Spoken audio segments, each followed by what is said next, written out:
Hello बच्चों, welcome to the my YouTube channel study girl Shruti. स्वागत है आप सभी का मेरे इस नए वीडियो में। देखिए, मैं आज आप लोग को बताने जा रही हूँ क्लास 10th यूपी बोर्ड का ये चैप्टर 1 है जय प्रक्रम, और ये पार्ट 8 है, जिसका पार्ट 8 है, जो कि आपका पार्ट 8 में हेडिंग क्या है? हृदय। हृदय क्या है, चलिए ये देखते हैं। ठीक है, हृदय में लोग को क्या बोलते हैं? हार्ट। हार्ट क्या है, मतलब हृदय क्या है? हृदय मानव शरीर का एक अत्यंत महत्वपूर्ण अंग है। जो हृदय है वो क्या है? एक मानव शरीर यानी मनुष्य के शरीर का क्या सबसे ज्यादा महत्वपूर्ण अंग है। हृदय विशेष प्रकार के हृदयी पेशियां पेशियां इंग्लिश में बोलते हैं क्या? कार्डियक, यानी इंग्लिश में कार्डियक से बना होता है। जो ये हृदय है यानी जो हृदय होता है वो किससे बना होता है? कार्डियक से बना होता है। ये पेशियां जीवन भर क्रियाशील होती हैं। जो पेशियां होती हैं कितने कितने होती हैं? जीवन भर क्या होती हैं? क्रियाशील होती हैं, यानी कि ये क्या होती हैं? हमेशा काम करती रहती हैं।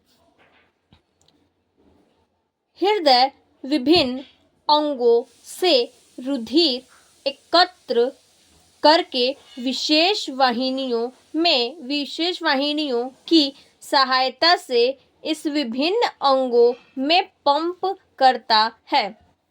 बोल रहा है जो ये हृदय है वो क्या करता है? जीवन भर क्या करता है? क्रियाशील होता है। और ये हृदय क्या होता है? रुधिर एकत्रित करके, और इसकी जो वाहिनियां होती है उससे क्या करता है? उसके जो अंग है उसको क्या करता है? पंप करता है। मतलब वो क्या करता है?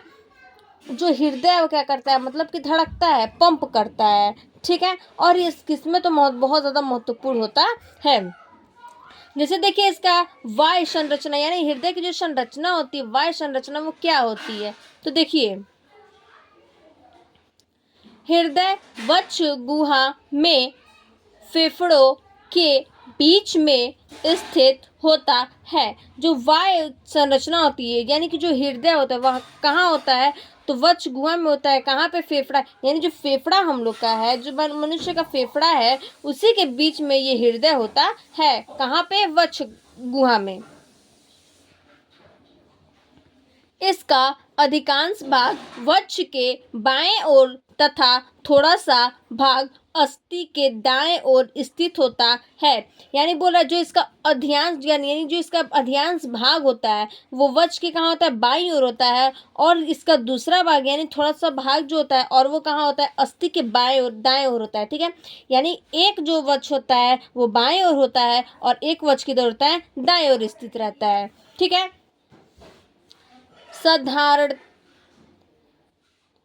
साधारणतया इसका आकार व्यक्ति की बंद मुट्ठी के आकार की होती है। यानी जो इसकी जो आकार होती है कैसी होती है? मुट्ठी की तरह, यानी जितना जब हम लोग बंद मुट्ठी जितना करते हैं उसी के आकार की क्या होती है? हृदय होती है। मानव हृदय गुलाबी रंग का स्पंदनशील संस्क्वाकार खोखला तथा मांसल होता है। यानी मानव हृदय में क्या होता है? ये कौन सा कलर का होता है? तो गुलाबी रंग का होता है। और ये कैसा होता है? संस्वाकार होता है और खोखला तरह मांसशील होता है। ठीक है, मतलब कि जैसे क्या होता है? सबसे ये खोखला की तरह होता है, यानी कि खाली होता है, खोखला की तरह होता है। और कैसा होता है? मांसशील होता है। ठीक, अब देखिए नेक्स्ट क्या हेडिंग? एक सामान्य व्यक्ति के हृदय लगभग 12 से 13 सेंटीमीटर लंबा तथा अग्रसिरे पर लगभग 9 सेंटीमीटर चौड़ा तथा 6 मीटर मोटा होता है। यानी ये बोल रहा है कि जो एक व्यक्ति है उसका हृदय कितना लंबा कितना होता है? तो 12 से 13 सेंटीमीटर लंबा होता है। और जो इसकी सिरे की यानी जो अग्र सिरे की होती है, जो चौड़ाई होती है वो 9 सेंटीमीटर होता है। और जो इसकी मोटा होता है यानी जितना ये मोटा होता है वो कितने सेंटीमीटर की? 6 सेंटीमीटर का होता है। जो कि इसका भार कितना होता है? 300 ग्राम होता है। हृदय का भाग 300 ग्राम होता है। मनुष्य का हृदय एक दोहरा झिल्ली हृदय आवरण थैली होता है। यानी जो मनुष्य का हृदय होता है वो दोहरा झिल्ली से क्या होता है? आवरण होता है। उस थैली में क्या होता है? आवरण से होती है। जिसे हृदय आवरण कहते हैं, जिसे हम लोग क्या कहते हैं, हृदय आवरण कहते हैं। ठीक है। अब नेक्स्ट देखिए आंतरिक संरचना, मतलब कि जो हृदय की आंतरिक संरचना है वो क्या है, और इसमें जो निम्न प्रकार के हैं वो क्या है। तो देखिए हृदय की आंतरिक संरचना को निम्न प्रकार से स्पष्ट किया जा सकता है। यानी जो हृदय की आंतरिक जो संरचना होती है वो हम लोग किससे करते हैं, आंतरिक संरचना को क्या करते हैं, निम्न प्रकार से क्या करते हैं, स्पष्ट कर सकते हैं। जिसमें पहला क्या है, देखिए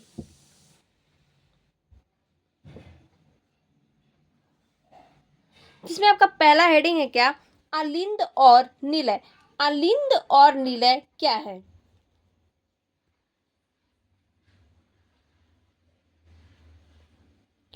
मानव हृदय की अनुलंब काट का अध्ययन करने पर दो अलिंद और दो निलय दिखाई देते हैं। यानी जो मानव हृदय होता है, जो उसकी अलिंद और निलय यानी कि जो उसका अनुलंब काट होता है, यानी जो आधा उसका भाग होता है, जो आधा उसको भाग काट के अध्ययन करते हैं, ठीक है, वो दोनों अलिंद को हम लोग क्या बोलते हैं, वो मतलब उसमें क्या होता है, एक दो अलिंद और दो निलय क्या होता है दिखाई, यानी कि जब हम लोग उसको अनुरफ काट मतलब कि उसको हम जब उसके बीच वाले भाग, बीच के भाग से काट देते हैं, दो हो जाता है, तो दो अलिंद दिखाई देता है और दो निलय दिखाई देता है। किसमें, अलिंद और निलय में। ठीक। प्रत्येक ओर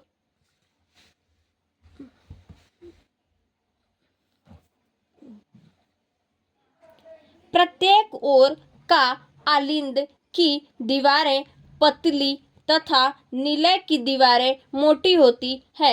यानी जो प्रत्येक ओर जो अलिंद होता है उसकी दीवार कैसी होती है, जो अलिंद होती है उसकी दीवार कैसी होती है, पतली होती है, और जो निलय होता है वो कैसा होता है, मोटा होता है। मतलब कि जो प्रत्येक ओर के जो अलिंद है, ठीक, उसकी दीवार कैसी होती है, पतली होती है, और निलय कैसा होता है, मोटा होता है, उसकी दीवार कैसी होती है, मोटी होती है। इसमें नेक्स्ट हेडिंग है आपका महाशिरा। महाशिरा क्या है, दूसरा हेडिंग है महाशिरा। देखिए महाशिरा किसे कहते हैं, महाशिरा क्या होता है।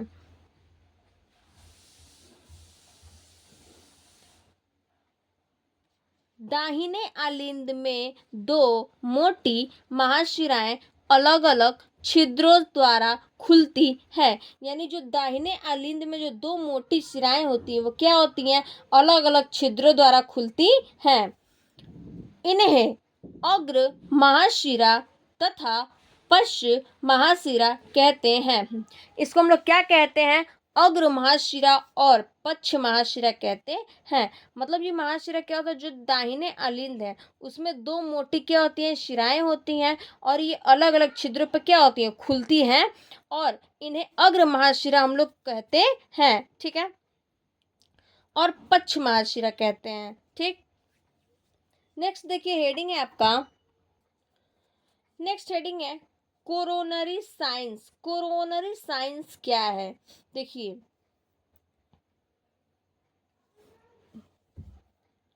अंतर अलिंदीय पट के समीप हृदय की दीवारों से आने वाले रुधिर हेतु कोरोनरी साइंस का छिद्र होता है। ये बोल रहा है जो कोरोनरी साइंस है ये क्या होता है, तो जो अलिंद है उसके जब अंदर आ जाता है, जो पट उसका आधा होता है, जो उसके अंतर में मतलब आ जाते हैं, ठीक, तो उस रुधिर को क्या हम लोग उस रुधिर कहते हैं, यानी कि जो ब्लड है उसके कारण कोरोनरी साइंस का छिद्र होता है। यानी वहां पे क्या होता है, कोरोनरी साइंस का एक छिद्र होता है। ठीक है। यानी होल रहता है किसमें, हृदय में, जिसको हम लोग क्या बोलते हैं, कोरोनरी साइंस कहते हैं।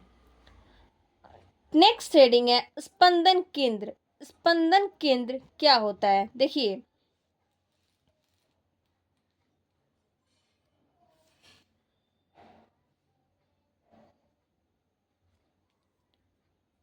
दाएं अलिंद में महाशिराएं के छिद्रों के समीप शिरा अलिंद गांठ होती है। यानी ये बोल रहा है जो स्पंदन केंद्र है वो क्या होता है, जो दायां अलिंद है, मतलब कि जो हृदय का दायां भाग है, जो दायां अलिंद है उसमें क्या होता है, महाशिरा के छिद्रों के, यानी कि जो होल होता है, उसी महाशिरा से क्या होता है, छिद्र के समीप शिरा अलिंद होता है, जहाँ पे क्या होता है, गांठ होती है, वहाँ पे क्या होती है, एक गांठ होती है जो स्पंदन केंद्र या पेस मेकर कहलाती है।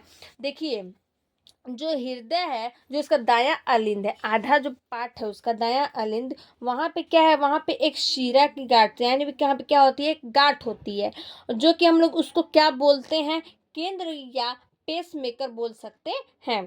ठीक है, तो ये आपका क्या था, स्पंदन का केंद्र का डिफिनेशन। नेक्स्ट हेडिंग है आपका फुसफुस तथा ध्वनि। फुसफुस ध्वनि किसे कहते हैं, देखिए,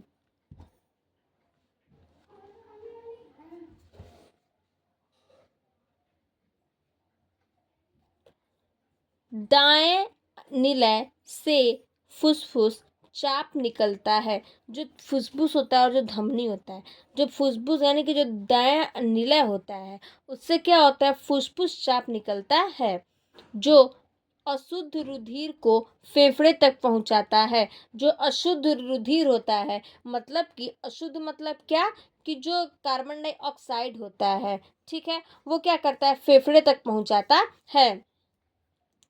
बाएं निलय से धमनी महाकांड चाप निकलता है, और फिर बाएं निलय से क्या होता है, महाधमनी का क्या होता है, एक चाप निकलता है, जो संपूर्ण शरीर में रुधिर में पहुंचता है। जो संपूर्ण कहाँ निकलता है, शरीर के रुधिर में पहुंचता है। नेक्स्ट हेडिंग है त्रिवलन तथा द्विलन कपाट, यानी त्रिवलन और द्विलन कपाट क्या होता है, देखिए,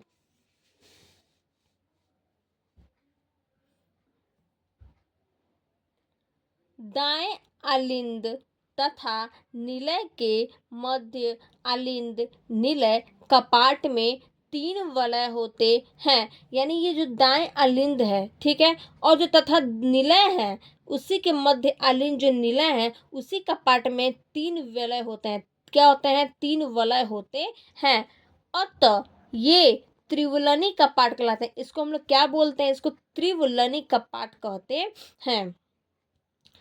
बाएं अलिंद तथा निलय के मध्य कपाट में 2 वलय होते हैं। जो बाएं अलिंद होता है, उसका जो निलय है, उसी के मध्य कपाट को हम लोग क्या बोलते हैं, 2 वलय। वहां पे क्या होता है, 2 वलय होता है, मतलब जो दाएं अलिंद है, वहां का जो निलय के मध्य अलिंद है, ठीक, उसी निलय कपाट में 3 वलय होते हैं, और त्रिवलनी, उसको हम लोग क्या बोलते हैं, त्रिवलनी कपाट कहते हैं। और जो इसका बायां अलिंद है, वो निलय अलिंद के क्या होता है, कपाट में 2 वलय होते हैं, जिन्हें हम लोग क्या द्विवलन कहते हैं। यानी कि जो मध्य, यानी कि जो दूसरा जो वलय होता है, उसी को हम लोग क्या बोलते हैं, द्विवलन कहते हैं। ठीक है, और पहले वाले को क्या बोलते हैं, मतलब कि जो बाएं ओर रहता है, उसको हम लोग क्या बोलते हैं, मध्य कपाट कहते हैं। ठीक है, इसी को हम लोग क्या बोलते हैं, त्रिवलन तथा द्विवलन कपाट कहते हैं, और ये दाएं और बाएं में होते हैं। नेक्स्ट देखिए, टॉपिक है आपका नेक्स्ट हेडिंग, यह एक ओर कपाटों से तथा दूसरी ओर निलय की भांति से जुड़े रहते हैं। यानी एक और किससे, कपाट से जुड़ा रहता है, एक और निलय से जुड़ा रहता है। दोनों भाग होता है ना हृदय का, तो दोनों भाग, तो एक भाग जो होता है किससे जुड़ा रहता है, कपाट से, और एक भाग किससे जुड़ा रहता है, निलय से जुड़ा रहता है। तथा हृदय स्पंदन के दौरान वलय कपाटों को उल्टन से बचाते हैं। यानी कि ये जो हृदय स्पंदन है, ठीक है, उसी के द्वारा वो क्या होता है, जो वलय कपाट होता है, वो उल्टने से, यानी कि जो वो क्या, तो वो उलटने से, मतलब कि उल्टा होने से क्या कहता है, उसको हम लोग बचाते हैं। ठीक है, देखिए अब नेक्स्ट है आपका टॉपिक जो है नेक्स्ट, मानव हृदय की क्रिया विधि। मानव हृदय की जो क्रिया विधि होती है, मतलब जो मानव हृदय का जो कार्य होता है, जो जो हम लोग करते हैं, जो कैसे होता है, वो सब के बारे में बताने जा रहा है, मतलब मनुष्य के हृदय के बारे में। तो देखिए, मानव हृदय पंप के समान कार्य करता है। जो मानव का हृदय होता है, किससे काम करता है, तो पंप के समान करता है। ठीक, एक ओर और यह रुधिर को ग्रहण करता है। एक और क्या करता है, रुधिर को ग्रहण करता है मतलब ब्लड को ग्रहण करता है, और दूसरी ओर ये क्या करता है, दबाव के साथ उसे अंगों की ओर भेज देता है। और दूसरी ओर क्या करता है, ये दबाव के साथ क्या करता है, अंग की ओर, मतलब कि पूरे हम लोग के बॉडी के जितने भी अंग है उसकी तरफ क्या करता है, ये भेज देता है। यह नियमित, लगातार और जीवन प्रयत्न काम करता है। ये क्या करता है, नियमित, यानी कि ये हमेशा काम करता है, ये रुकता नहीं है, ये हमेशा काम करता है। और ये क्या करता है, प्रयत्न काम करता है, मतलब कि डेली जीवन का प्रयत्न, मतलब कि ये हमेशा क्या करता है, काम करता रहता है, और ये कभी रुकता नहीं है, जो कि जीवन में कभी नहीं रुकता है। ठीक है।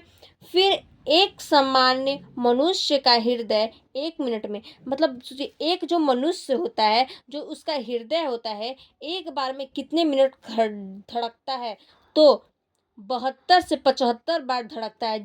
देखिए जो मनुष्य होता है, मनुष्य का हृदय कितने 1 मिनट में कितने बार धड़कता है, तो 72 से 75 बार धड़कता है। इसे हृदय स्पंदन दर कहते हैं। इसको हम लोग क्या कहते हैं, हृदय स्पंदन कह सकते हैं। कार्य करते समय मानव हृदय अपनी पेशियों को क्रमानुसार फैलता एवं सिकुड़ता है। यानी ये जो कार्य करता है, इसी के जो मानव हृदय अपनी पेशियां होती है, ठीक है, उसी को क्या क्रमानुसार क्या करता है, ये फैलता और क्या करता है, सिकुड़ता रहता है। यानी यही जो मानव हृदय, ये क्या करता है, अपने आप ये क्या करता है, सिकुड़ता है और फिर क्या करता है, फैल जाता है। हृदय की पेशियों के सिकुड़ने की अवस्था को प्रकुंचन तथा फैलने की अवस्था को अनुशिथिलन कहते हैं। ये बोल रहा है कि जो जो जो जब सिकुड़ जाता है तो उस अवस्था को हम लोग क्या बोलते हैं, प्रकुंचन कहते हैं, और जब फैल जाता है तो हम लोग उस अवस्था को क्या कहते हैं, अनुशिथिलन कहते हैं। प्रकुंचन जब फैल जाता है तो यानी कि वो अनुशिथिलन हो जाता है, फिर और जब ये सिकुड़ता है तो इसको क्या बोलते हैं हम लोग, प्रकुंचन कहते हैं। ठीक है। इस प्रकार फैलने सिकुड़ने की क्रिया से एक हृदय स्पंदन बनाती है। इसी प्रकार ये क्या होता है, इसको सिकुड़ने के बाद क्या करता है, एक स्पंदन जो है क्या करता है, बनाता है, यानी एक हृदय बनाता है। यहाँ यह भी बात स्मरण कर रखने योग्य है कि इस क्रिया में अलिंद और निलय अलग अलग स्पंदन करते हैं। ये बोल रहा है कि ये जो है, इस बात, यह जो भी मतलब जो स्मरण कर रखने का जो योग्य है, ये क्रिया में क्या है, अलिंद और निलय में क्या है, अलग अलग स्पंदन करता है, मतलब कि अलग अलग क्या करता है, धड़कता है। रुधिर बंद नलिकाओं में बहता है। जो रुधिर होता है वो कहाँ बहता है, नलिकाओं में बहता है। जब इसे हृदय द्वारा पंप किया जाता है, जब इसको क्या होता है, हृदय के द्वारा क्या होता है, ये पंप करता है, तो यह नलिकाओं की दीवार पर दबाव डालती है। तो ये क्या करती है, जो नलिकाएं की जो दीवार होती है, यानी कि जो नलिका की रास्ता होती है, उसी को क्या करते हैं, उसी के ऊपर ये दबाव डालती है। अर्थात यह धमनियों के दीवार को दबाता है। ये क्या करता है, जो धमनियां होती हैं उसको क्या करता है, ये दबाता रहता है। इसी को रुधिर दाब कहते हैं, इसी को हम लोग रुधिर दाब कहते हैं। अब देखिए, सर्वप्रथम हेल्स ने 1733 में घोड़े में रुधिर दाब नापा था। यानी कि जो जो हेल्स थे वो सबसे पहले क्या किए थे, 1733 में घोड़े की जो रुधिर था, मतलब कि जो घोड़े का ब्लड है, जो घोड़े का रुधिर है, उसी को क्या किया था, नापा था। हृदय द्वारा निश्चित लय या चक्र में पंप किया जाता है, जो कि वो कहाँ, जो कि वो क्या लय या चक्र में क्या करता है, पंप करता है। इसलिए रुधिर वाहिनियों में भी रुधिर दाब को निश्चित लय में अनुभव करती है। बोल रहा है इसीलिए जो रुधिर होता है, यानी कि इसीलिए जो ब्लड होता है वो क्या करता है, वाहिनियों के जो रुधिर है उसी के दाब से क्या करता है, लय में अनुभव करता है, मतलब कि क्या करता है, लय में ही काम करता है अपना हमेशा। ठीक। यह हृदय प्रकुंचन के समय यह हृदय प्रकुंचन के समय सबसे अधिक होता है। यह हृदय जब प्रकुंचन होता है यानी कि जब काम करता है तो सबसे ज़्यादा क्या होता है, अधिक होता है। और हृदय शिथिलन के समय सबसे कम होता है। और शिथिलन के समय क्या होता है, यानी कि जब स्थिर रहता है उसका समय क्या करता है, सबसे ज़्यादा सबसे कम क्या करता है, काम करता है। इसी कारण रुधिर दाब को दो अवस्थाओं में नापा जाता है। इसी के कारण क्या होता है, जो रुधिर है इसको दो अवस्था में नापते हैं। तो देखिए पहला अवस्था क्या है,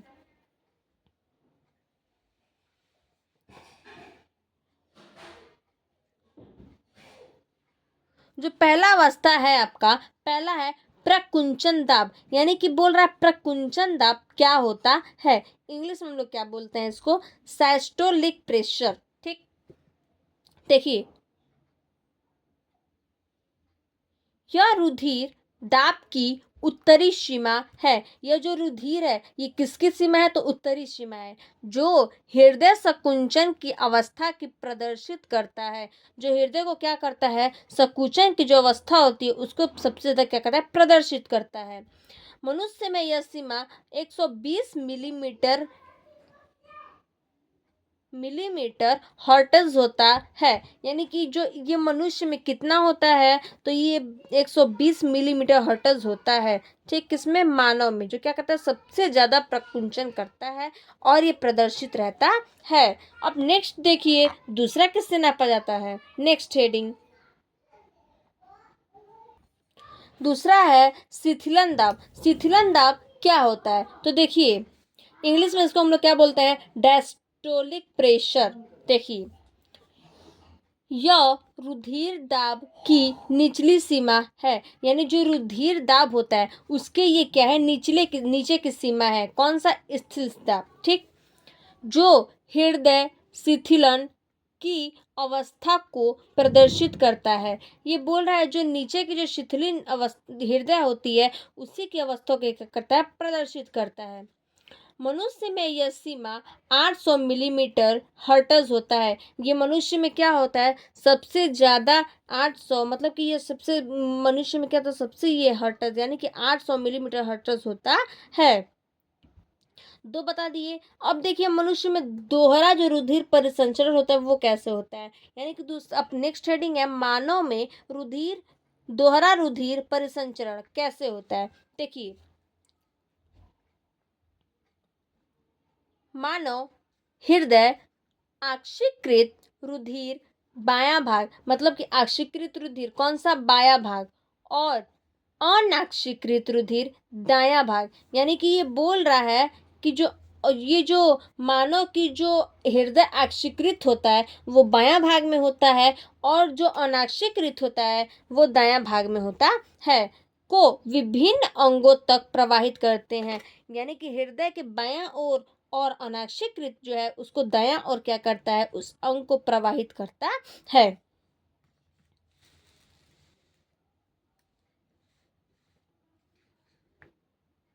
परिसंचरण के दौरान मानव हृदय में रुधिर दो बार आता है। यानी कि जो परिसंचरण के दौरान, यानी कि मानव में जो ये परिसंचरण करता है उसी के दौरान मानव में रुधिर कितने बार आता है, तो 2 बार आता है। ठीक, इसी कारण इस परिसंचरण को हम दोहरा परिसंचरण कहते हैं। इसी को हम क्या बोलते हैं, मानव के परिसंचरण को दोहरा परिसंचरण कहते हैं।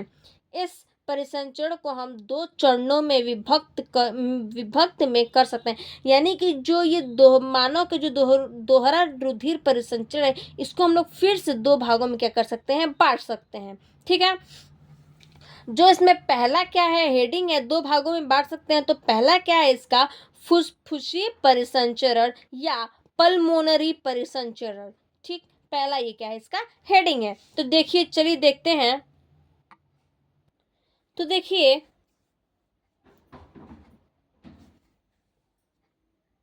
मनुष्य के दोहरा परिसंचरण में हृदय के दाएं आलिंद में संपूर्ण शरीर से अशुद्ध रुधिर आता है। ये जो मनुष्य में जब दोहरा परिसंचरण होता है उसी के हृदय से क्या होता है, दाएं जो आलिंद होता है उसमें क्या होता है, संपूर्ण शरीर में क्या होता है, रुधिर आता है, यानी अशुद्ध रुधिर आता है। और आलिंद से यह अशुद्ध रुधिर दाएं निलय में पहुंचता है। जो अशुद्ध रुधिर है यानी कि जो कार्बन डाइऑक्साइड है, ये क्या करता है, दाएं निलय में पहुंचता है और दाएं निलय से फिर यह रुधिर फुसफुस चाप द्वारा शुद्ध होने के लिए फेफड़े में चला जाता है। देखिए, मतलब ये बोल रहा है कि जब रुधिर होता है तो ये किस में आता है, दाएं निलय में पहुंचता है और दाएं निलय से फिर कहाँ जाता है, ये रुधिर में, और फिर फुसफुस चाप द्वारा क्या करता है, शुद्ध होने के लिए, मतलब शुद्ध वायु लेने के लिए कहाँ जाता है, ये फेफड़े में चला जाता है। किस लिए, तो शुद्ध वायु लेने के लिए। तो पहला हेडिंग था। अब नेक्स्ट हेडिंग है क्या, दैहिक परिसंचरण। दैहिक परिसंचरण क्या होता है, देखिए, इस परिसंचरण परिपथ में जो शुद्ध रुधिर फेफड़ों से फुसफुस शिराओं द्वारा हृदय के बाएं आलिंद में आता है। जो दैहिक संरचना होता है, वो जो शुद्ध होता है, यानी कि जो शुद्ध रुधिर होता है, जो शुद्ध ब्लड होता है, वो कहाँ जाता है, फेफड़ों के जो फुसफुस शिराएं होती है, उसी हृदय के बाएं आलिंद में आता है। वह शुद्ध रुधिर बाएं आलिंद से बाएं निलय में पहुंचता है। फिर वो क्या करता है, बाएं आलिंद में नहीं, फिर ये बाएं आलिंद में जा करके फिर ये क्या करता है,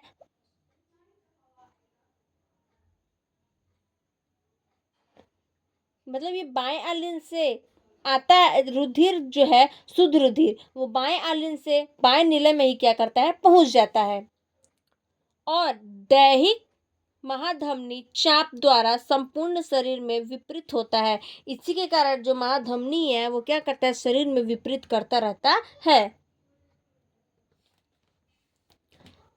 तो दैविक संरचरण में यही था कि बोल रहा, जो शुद्ध रुधिर होता है वो फेफड़े के फुसफुस में जाता है और बाएं आलिंद में आता है, ठीक है, और बाएं आलिंद में जाने के बाद फिर वो शुद्ध रुधिर लेकर बाएं आलिंद से ही बाएं आलिंद में ही पहुंचता है। जो इसकी ये क्या है, जो धमनी है उसी चाप के द्वारा क्या करता है, शरीर में विपरीत करता रहता है, मतलब ये क्या करता है, काम करता है, विपरीत होता रहता है, ठीक।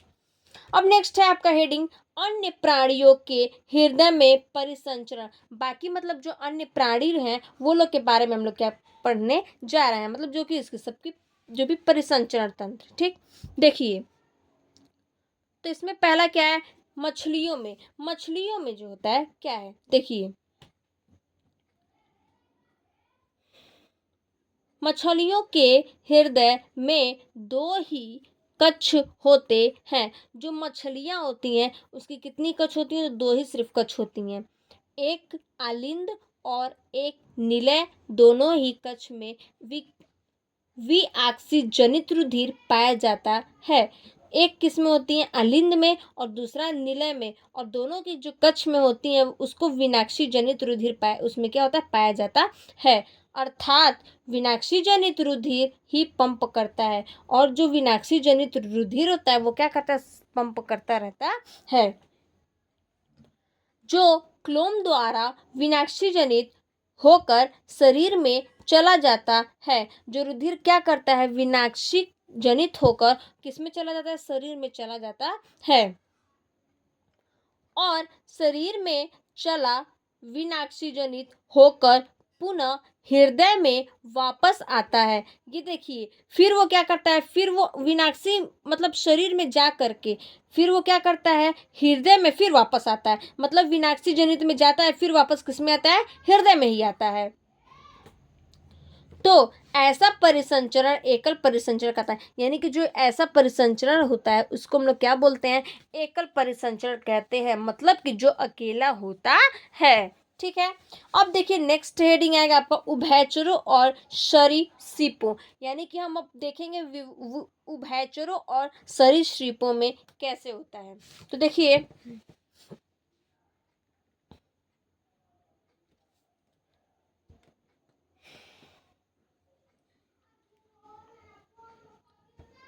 उभयचरों के हृदय में 3 कक्ष पाए जाते हैं। मछलियों में कितने कक्ष पाए जाते थे? 2 कक्ष पाए जाते थे। और देखिए ये उभयचरों में कितने कक्ष पाए जा रहे हैं? 3 कक्ष पाए जा रहे हैं। 2 आलिंद और 1 निलय। इसमें 2 आलिंद पाया जाता है और एक क्या पाया जाता है? निलय पाया जाता है। इसमें बायां आलिंद अनाक्सी जनित रक्त प्राप्त करता है, यानी ये जो बायां आलिंद है, ठीक है, वो कौन सा रक्त प्राप्त करता है? अनाक्सी ऑक्सीजनित, यानी कि वो ऑक्सीजनित जो रक्त होता है, जो रुधिर होता है, उसी को क्या करता है? ये प्राप्त करता है बायां आलिंद में।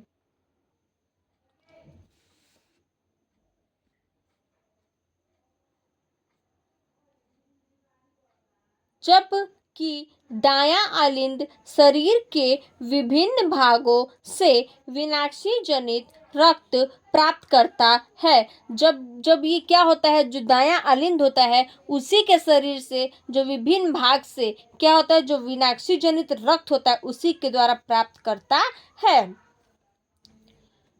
विनाशी जनित रक्त प्राप्त करता है, ठीक।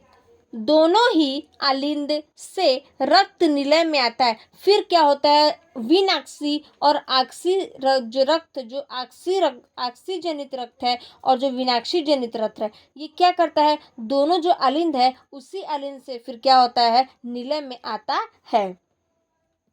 यहाँ आक्सी जनित तथा विनाशी जनित रक्त मिश्रित हो जाते हैं। मतलब कि जो विनाशी जनित जो रुधिर है, मतलब कि जो रक्त है, और जो विनाशी है, दोनों क्या होते हैं? मिश्रित हो जाते हैं। मतलब कि दोनों क्या होते हैं? आकर रक्त मिल जाते हैं और शरीर में पंप कर दिए जाते हैं। मतलब वो फिर क्या करते हैं? शरीर में पंप करने लगते, वो हृदय द्वारा क्या करता है? फिर पंप करने लगता है। जब क्या होता है? ऑक्सीजनित और विनाशी जनित जब दोनों रक्त आके मिल जाते हैं, यानी मिश्रित हो जाते हैं, तब क्या करता है? हम लोग का जो हृदय है वो क्या करता है? पंप करता है, ठीक।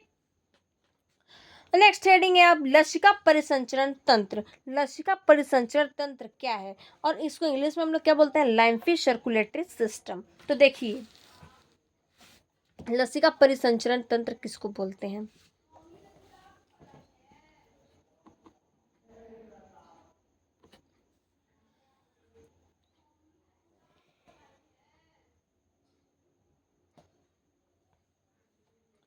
मनुष्य में रुधिर परिसंचरण तंत्र के अतिरिक्त एक अन्य तरल परिसंचरण भी पाया जाता है। ये बोल रहा है कि जो मनुष्य में जो रुधिर है वो परिसंचरण तंत्र क्या होता है? अतिरिक्त, यानी एक अन्य एक तरल जो परिसंचरण होता है उसी में पाया जाता है, जिसे लसिका परिसंचरण तंत्र कहते हैं। जिसको हम लोग क्या बोलते हैं? लसिका परिसंचरण तंत्र कहते हैं। यह तंत्र लसिका वाहिनियों द्वारा संपूर्ण शरीर में फैल जाता है। जो ये क्या होता है? लसिका की जो वाहिनियां होते हैं उसी के द्वारा क्या होता है? संपूर्ण शरीर में फैल जाता है। लसिका परिसंचरण तंत्र निम्न अंगों से मिलकर बना है। जो लसिका परिसंचरण तंत्र होता है वो किससे होता है? निम्न अंग से मिलकर बना है। मतलब कई प्रकार के अंगों से मिलकर बना होता है, जिसमें कि क्या है? पहला है आपका क्या जो हेडिंग है? लसिका कोशिकाएं, यानी कि निम्न बहुत प्रकार से क्या होता है? मिलकर बने होते हैं। जिसमें पहला है आपका लसिका कोशिकाएं। लसिका कोशिकाएं क्या होती है? यानी लाइम्फो कैपिलरीज, ठीक। देखिए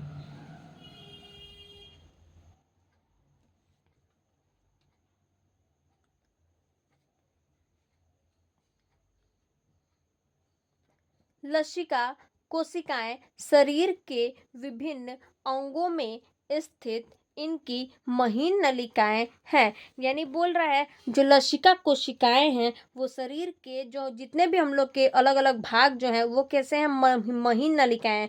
यानी कि एकदम क्या है? पतले और एकदम महीन क्या है? इसकी नालियां होती हैं। आंत के रसांकुर में स्थित इनकी अंतिम शाखाओं को आश्रित वाहिनियां कहते हैं। ये बोल रहा है जो इनकी महीन नालियाएं हैं और जो आंत में क्या होता है? ये रसांकुर में स्थित रहता है। इनकी जो अंतिम शाखाएं होती है वो क्या होती हैं? आश्रित वाहिनियां कहते हैं। उसको हम लोग क्या बोलते हैं? आश्रित वाहिनियां। यानी कि लसिका कोशिकाएं यही होती हैं कि वो कोशिका जो होती है, जो सेल्स होती हैं, वो शरीर में क्या होता है? हम लोग के विभिन्न नलिकाएं होती हैं, सबसे महीन होती हैं और आंत में रसांकुर को क्या करता है, स्थित होकर ये इनकी अंतिम शाखाओं को क्या कर रहा है, आश्रित करके रहता है। ठीक।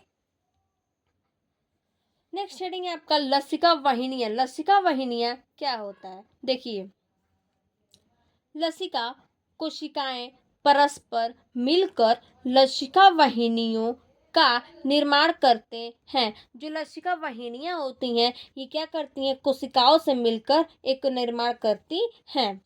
लसिका को वाहिनियों के अंदर लसिका नामक द्रव्य भरा रहता है। जो लसिका वाहिनियां होती है उसके अंदर एक क्या होता है, द्रव्य भरा रहता है जो रुधिर प्लाज्मा का ही अंश है। जो किसका ये अंश है, प्लाज्मा जो होता है, जो रुधिर प्लाज्मा होता है उसी का क्या है, ये अंश है, मतलब उसी के साथ रहता है। ठीक।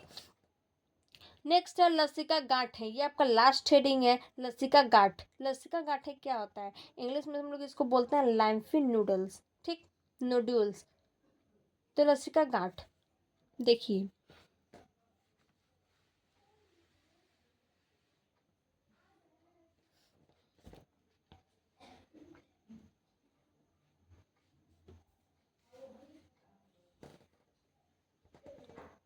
कुछ स्थानों पर लसिका वाहिनियां खुलकर लसिका गांठों का निर्माण करती हैं। जो कुछ वाहिनियां ऐसी होती हैं जो क्या होती हैं, जो लसिका वाहिनियां होती हैं उसी में खुलकर लसिका गांठ का क्या करती हैं, निर्माण करती हैं। इनके कार्य निम्न, इनके जो कार्य हैं बहुत निम्न है, मतलब बहुत प्रकार के हैं। जो देखिए पहला क्या है इसमें, ये लसिका को छानकर स्वच्छ करती है। जो लसिका होती है वो क्या करता है, जो लसिका है वो उसको क्या करता है, ये छान करके स्वच्छ करता है। कौन, तो वाहिनियां। ठीक। ये प्रतिरक्षी का संश्लेषण यानी प्रतिरक्षी संश्लेषण करता है। ये जीवाणुओं एवं अन्य हानिकारक पदार्थों को नष्ट करता है। जो इसमें जीवाणु होते हैं मतलब जो बैक्टीरिया होती हैं और जो मतलब दूसरे जो पदार्थ होते हैं उसको क्या करता है, नष्ट करता है, मतलब ये क्या करता है, खत्म करता है। लास्ट है, इनमें निर्मित लिम्फोसाइट लसिका में मुक्त होती है। यानी इसमें क्या होता है, इसमें लिम्फोसाइट लसिका इसमें क्या होती है, मुक्त होती है यानी उपस्थित होती है। ये आपका क्या था, लास्ट हेडिंग था। अब हम लोग नेक्स्ट वीडियो में पढ़ेंगे पार्ट 9 में पादपों में परिवहन, यानी अब हम लोग पादप के बारे में पढ़ेंगे नेक्स्ट वीडियो में। ठीक, तब तक के लिए धन्यवाद।